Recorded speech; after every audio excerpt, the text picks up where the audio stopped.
Welcome, and thank you for joining me. As you relax and settle into this moment, imagine yourself stepping back into time, into the heart of one of the most powerful empires in history, the Byzantine Empire. It is an era of grandeur, wealth, and complexity, but also one of intense daily struggles, where survival in the vibrant marketplace could feel like a test of endurance. Close your eyes, let the calm of this moment fill you, and let's drift together to the crowded, noisy, and bustling marketplace of Constantinople. Picture yourself standing in the heart of the marketplace, or the agora, surrounded by a throng of merchants, shoppers, and vendors. The air is thick with the heavy smells of fish, freshly baked bread, and pungent spices. The scent of sweat, too, fills the air, a reminder that in this space, comfort is not a priority. Instead, it's survival. You hear the shouting voices of traders, each one competing for your attention, offering their goods at all costs, some shouting with enthusiasm, others with desperation. The narrow streets are lined with crowded stalls, some draped in rich fabrics, others simply covered in weathered wooden boards. The colors are overwhelming: deep reds, bright oranges, and greens from piles of exotic fruits, dried fish, and the freshly picked vegetables that spill over the sides of the carts. But it's not just the sights and smells that overwhelm you. Hear it, the noise. The cacophony of the market is almost deafening. Vendors call out to passing buyers, their voices competing with the rattle of carts and the clink of coins. You can hear the rough chatter of customers haggling, negotiating, trying to get a better price for that prized olive oil or a pouch of precious spices. The market feels alive in a way that is both exciting and exhausting. And the smells are impossible to ignore. The market, teeming with life and commerce, is also a place where personal hygiene often takes a back seat to the demands of survival. The odors of body odor, unwashed clothes, and the faint smell of rotting food can be overwhelming. A sudden gust of wind carries with it the scent of freshly slaughtered meat, mingling with the ripe tang of fish and the sweetness of fruit. It's a sensory overload, a chaotic and unrelenting experience for the senses. Navigating the market isn't for the faint of heart. Imagine squeezing your way through narrow pathways, your feet pressing against the cobblestones beneath you, your body jostled by the constant motion of people rushing to and fro. It's hot, crowded, and disorienting. Vendors are keen to make their sales, offering anything from finely dyed silks to pottery, and even counterfeit coins that look remarkably real but are worth far less than what you're willing to pay. The markets are also rife with dishonesty. Forgeries and counterfeit goods are common. Coins, in particular, are frequently faked, and unless you're experienced, you might find yourself being cheated. You notice the occasional exchange of suspiciously shiny coins between a vendor and a shady-looking figure in the crowd. Even if you think you've got a good deal, it's easy to be deceived in this chaotic environment. The people who work here have learned how to spot a naive buyer and take advantage of them in subtle ways. And then there are the beggars people, who seem to materialize out of nowhere, their ragged clothes hanging off their thin frames. Some are merely looking for a coin or two, while others beg with more persistence, their eyes pleading for help. The noise, the smells, the close quarters, and the sense that you are constantly being watched, it's all enough to make you feel dizzy. But even beyond the chaos, there's a strange sense of familiarity to it. The Agora in Constantinople, with its constant ebb and flow of people, its vibrant noise and ever-changing sights, mirrors so much of the rhythm of human life.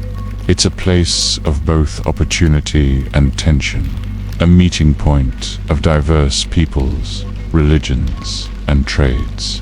The Byzantine marketplace is not just a place for goods, it's a place where culture and life collide. It's chaotic and uncomfortable, yet it offers a glimpse into the beating heart of the Byzantine Empire. Here, amidst the noise and confusion, you begin to sense the pulse of the empire itself, its contradictions, its beauty, and its constant need for balance. Now, as you take a step back from the marketplace, imagine leaving the crowd behind. The air clears as you make your way out of the bustling stalls, but the sounds and smells linger. You've survived the marketplace, but how would you fare when caught in the chaos of a full-scale riot? When the streets of Constantinople are not filled with haggling voices, but with fury. Now that we have felt the pulse of the Byzantine marketplace, the noise, the chaos, the confusion, it's time to move from the crowded, bustling streets to the more turbulent side of Byzantine life. Imagine yourself standing in the streets of Constantinople once again, but this time the atmosphere is different. The usual hum of activity has been replaced by a tense, palpable fear. You can feel the temperature rising, not just from the heat of the crowd, but from the volatile emotions simmering beneath the surface. Something is about to erupt. We are now in the year 532, a time when the very foundations of the empire are being shaken by a sudden fury, the Nika riots. Let us take a closer look at this explosive event and imagine how it might have felt to be caught in the middle of it. The city of Constantinople is bustling, as it always is, but today there's a noticeable tension in the air. The usual sounds of merchants calling out to passers-by and the hum of daily life seem subdued, as if the entire city is holding its breath. It's a bitter winter, with sharp winds cutting through the streets, and the fog of uncertainty seems to settle over the populace. And then it happens. It begins in the Hippodrome, the grand stadium that stretches across the heart of the city. It's a place where people gather not just for chariot races, but for all manner of entertainment and even political matters. Today, though, it will be the birthplace of something far more dangerous. The crowds, as usual, are divided into two main factions, the Blues and the Greens, which are the teams that vie for supremacy in the races. These factions aren't just about sport, though. They are also political entities, often representing opposing views on how the empire should be governed. In the heat of the races, these factions engage in fierce competition. But it's all in the name of sport until it isn't. On this particular day, an argument, a dispute between the factions, escalates into something far more than just a rivalry. A seemingly insignificant event sparks a chain reaction that will soon engulf the entire city. The factions, already fueled by long-standing grievances, turn on one another with a fury that seems almost uncontrollable. And then their anger turns to the empire itself. The shouts grow louder. The greens and blues join forces in a shocking display of unity, uniting not against each other, but against the very ruler of Byzantium, Emperor Justinian. The tension, once held within the confines of the hippodrome, spills into the streets. Rioters begin to chant Nika, meaning victory, and what was once a sport becomes a full-scale revolt. The city is thrown into chaos as crowds of enraged citizens flood the streets, their anger focused squarely on the emperor and his government. You are caught in the middle of it, swept along by the surging crowd. The once familiar streets of Constantinople now feel dangerous, unfamiliar. The air is thick with the scent of burning torches and the acrid smoke from fires that have begun to spread through the city. You can hear the shouts of the rioters growing louder, the violence intensifying with every moment. What started as a dispute over chariot races now feels like a citywide revolt. Buildings are looted, fires are set, and the imperial palace itself becomes the target of the mob's fury. There is a growing sense of panic as the city's defenders scramble to quell the unrest. The streets are now a battleground, with chaos reigning everywhere. Emperor Justinian, once secure in his palace, is now forced to make decisions that could decide the fate of the empire. He watches from his throne, the weight of leadership pressing down on him. His advisors urge him to act quickly, but Justinian knows that the situation has become precarious. His position is no longer guaranteed, and the fate of the empire hangs in the balance. The riots continue for days, with no sign of stopping. The violence is a terrifying spectacle. The city feels like it is on the brink of collapse. At the height of the chaos, Justinian faces an extraordinary choice, whether to abandon the city or stand firm and suppress the rebellion. After much deliberation, he chooses the latter. With the advice of his trusted general, Belisarius, Justinian orders a brutal counteroffensive. The city's defenders are mobilized, and the soldiers march into the hippodrome. What follows is a decisive and bloody end to the Nika riots. Thousands of rioters are slain, and the violence finally comes to a halt. In the aftermath, as the dust settles over the ruined streets of Constantinople, there is a profound sense of loss and relief. Justinian has emerged victorious, but at a steep cost. Thousands of lives have been lost, and much of the city has been destroyed. Yet Justinian's resolve, his ability to weather the storm and come out on top, would be remembered for centuries to come. The Nika riots leave a permanent mark on the city and the empire. For the people of Constantinople, it was a reminder of just how fragile their world could be. And for Justinian, it marked a turning point, one that would shape his rule for the rest of his reign. Now that we have witnessed the fury of the Nika riots and the courage it took to face them, we turn our attention to another aspect of Byzantine life, quieter, more hidden world within the walls of the empire. Let us explore the secrets of one of the most famous structures in history, the Hagia Sophian, the Hagia profound transformation. it underwent over the centuries.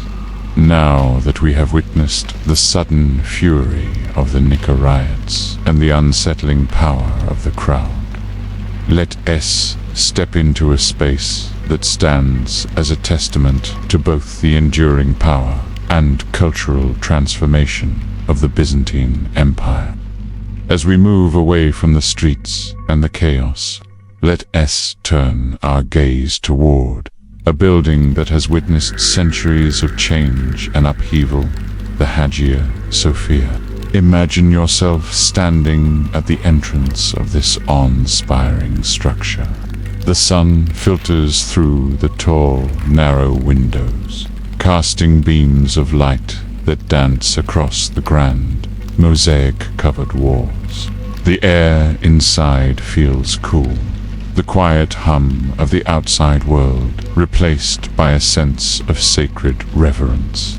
The space before you is vast, much larger than any church or cathedral you've ever seen. And as your eyes adjust to the grandeur of the place, you feel yourself drawn upwards toward the soaring dome that seems to defy gravity itself. This is the Hagia Sophia, an architectural marvel and a symbol of the Byzantine Empire's strength, devotion, and transformation. But what you may not know is that this building holds more than just its breathtaking beauty, holds centuries of secrets, cultural shifts, and layers of history that have shaped the world around it. The Hagia Sophia was built under the direction of Emperor Justinian I, who sought to create a space that would reflect the glory of the Byzantine Empire and serve as a symbol of Christianity's dominance within the empire. Construction began in 532 AD, following the devastation of the Nika riots, and the project was completed in just 5 years, an astonishing feat of engineering and design. When you step inside the Hagia Sophia, the first thing you notice is the immense size of the space. The vast dome overhead seems to float impossibly above you, supported by a series of arches and pendentives, ingenious architectural elements that allow the weight of the dome to be distributed evenly across the building. The dome, at over 100 feet in diameter, is a masterpiece of engineering, and as you stand beneath it, you can't help but feel a sense of awe. It's as though you are in the presence of something eternal, something that transcends time and place. The walls of the Hagia Sophia are covered in stunning mosaics that depict scenes from the Bible, as well as images of emperors and saints. The most striking of these mosaics are the images of Christ and the Virgin Mary, which seem to gaze down at you with a serenity that fills the space. These mosaics were not just works of art. They were a way to communicate the divine presence to the people, reminding them of the power of the Christian faith and the authority of the emperor. But the Hagia Sophia's significance goes beyond its religious and artistic importance. The very architecture of the building reflects the empire's desire to merge the divine with the earthly. The building's design, with its expansive dome and vast interior, was intended to represent the heavenly realm and image of the kingdom of God on earth. The light streaming through the windows, illuminating the mosaics and marbles, symbolized the divine presence of God. And as you stand in the center of the Hagia Sophia, you feel a sense of connection to something far greater than yourself. However, as much as the Hagia Sophia was a symbol of the Byzantine Empire's Christian identity, it was also a symbol of transformation. one that would take on different meanings and purposes over the centuries. For nearly 1,000 years, the Hagia Sophia served as the center of Eastern Orthodox Christianity, the largest cathedral in Christendom. It was the site of imperial coronations, religious ceremonies, and the seat of the Patriarch of Constantinople. But when the Ottoman Empire conquered Constantinople in 1453, the Hagia Sophia was transformed once again. The Ottomans, under Sultan Mehmed II, turned the Grand Cathedral into a mosque, symbolizing the shift in power from the Christian Byzantine Empire to the Islamic Ottoman Empire. The mosaics of Christ and the Virgin Mary were covered over, and Islamic calligraphy and symbols were added, reflecting the religious and cultural transformation that had taken place. This was a period of deep cultural and religious change, as the Hagia Sophia became a symbol of the new Ottoman Empire's dominance. Yet, the essence of the building, the majesty of its architecture, the beauty of its design remained intact, continuing to inspire awe in all who entered. The Hagia Sophia's transformation didn't end there. In the 20th century, following the fall of the Ottoman Empire, the building was secularized by the Republic of Turkey under Mustafa Kemal Ataturk. It was converted into a museum, a place for all to come and admire the incredible art, history, and culture that had been housed within its walls for centuries. Today, the Hagia Sophia stands once again as a symbol of the intersection of cultures and religions. It is a place where visitors from all over the world, whether Muslim, Christian, or secular, come to admire the beauty and grandeur of the building. And though the building has undergone many transformations over the centuries, its significance remains unchanged. As you leave the Hagia Sophia, you carry with you the memory of its quiet majesty, the soaring domes, the delicate mosaics, and the sense of history that fills every corner. But as we continue our journey through the world of Byzantium, we turn our attention to a very different world, the hidden, subtle power that shaped the imperial court. Let's now explore the life of a court eunuch, a figure who, though often unseen, held significant influence in the Byzantine Empire. As we step away from the grandeur and beauty of the Hagia Sophia and the shifting tides of religious transformation, we now enter a different, more hidden world, the quiet yet immensely powerful domain of the Byzantine imperial court. Here, power is not always visible, and influence can be exerted in the most subtle ways. Imagine yourself now in the midst of the Byzantine palace complex, surrounded by marble halls, golden chandeliers, and the constant movement of courtiers, officials, and attendants. The air here is thick with luxury, yet there is an undercurrent of tension, a constant shifting of alliances and whispered conversations in the shadowed corners. You can sense the presence of unseen power lurking just beneath the surface.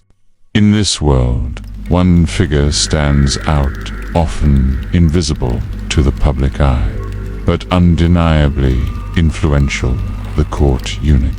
These men, often castrated at a young age, entered the palace system where they would rise to positions of significant power, exerting influence on everything from the empire's military to its diplomatic relations. Life as a eunuch in the Byzantine Empire was a complex and challenging existence, straddling the line between power and vulnerability. Eunuchs were often considered a necessary part of the Byzantine court, trusted for their loyalty, free from familial ties, and not subject to the distractions or ambitions of traditional male heirs. In a society that valued loyalty above all, eunuchs were often seen as the perfect servants of the emperor, incapable of challenging the throne through familial claims or political rivalries. Imagine yourself as a young boy, taken from your family and brought to the imperial court. Your early years are marked by the painful and irreversible ritual of castration, after which your life as a eunuch begins. From that moment, you are no longer considered a full member of society in the traditional sense. You will never marry, never father children, and your future lies entirely within the hands of the emperor and his court. But within the palace walls, a eunuch's life is far from powerless. Though you have no family to back you, no personal lineage to preserve, you are granted access to the very heart of the empire's politics and power. You are entrusted with sensitive tasks, acting as a personal attendant to the emperor or empress, guarding the harem, or managing state affairs. Your role is one of quiet influence, often working behind the scenes to guide the decisions of the imperial family and the ruling elite. The eunuchs of the Byzantine court, especially those who rose to the highest ranks, wielded subtle power that could shape the course of history. One of the most famous eunuchs, Eutropius, became the powerful Praetorian prefect, effectively controlling the imperial bureaucracy and even holding influence over the emperor himself. Eunuchs like Eutropius held the reins of power with delicate hands, working their way through the complexities of court life, navigating the shifting alliances and ambitions of their fellow courtiers. Your life as a eunuch is lived in a world of intrigue. The palace halls are filled with whispers, and you learn to be attuned to the smallest gestures and words. You must watch carefully, listening to the conversations of those around you, whether the emperor's closest advisors, the imperial family, or visiting dignitaries. The ability to read these subtle cues, to understand the motives of those in power, is key to your survival and success. By it, and yet, despite your influence, you remain an outsider. Your identity, marked by the absence of traditional male roles, ensures that you will never fully belong. But in the court, this can be both a blessing and a curse. Eunuchs are often viewed as a necessary eviler tool to secure the loyalty of the emperor's inner circle, but one who must always be kept at arm's length from true power.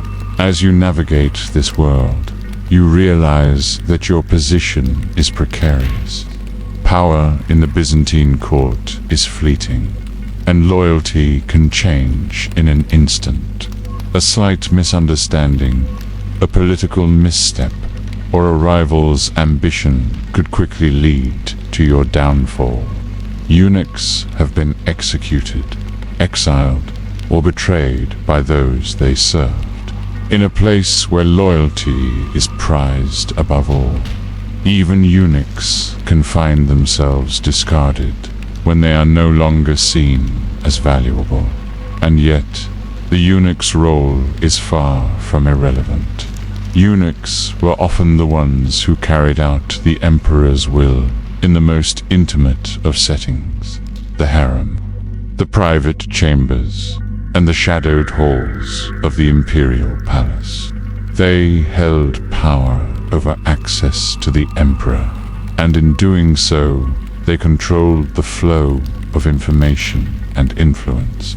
Their proximity to the emperor made them invaluable, even if they were never seen as fully trustworthy by those outside their immediate circle. As you step out of the shadowed corridors of the palace and back into the open air of Constantinople, you are left with a sense of the intricacies of Byzantine society.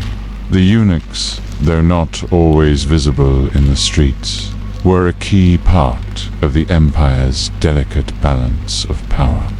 Their lives were marked by contradiction. On one hand, they were entrusted with immense responsibility. On the other, they were constantly reminded of their outsider status. As we reflect on the world of the Byzantine court, it's clear that the empire's strength lay not just in its magnificent structures and grand battles, but in the subtle behind-the-scenes machinations that allowed it to endure for over a millennium.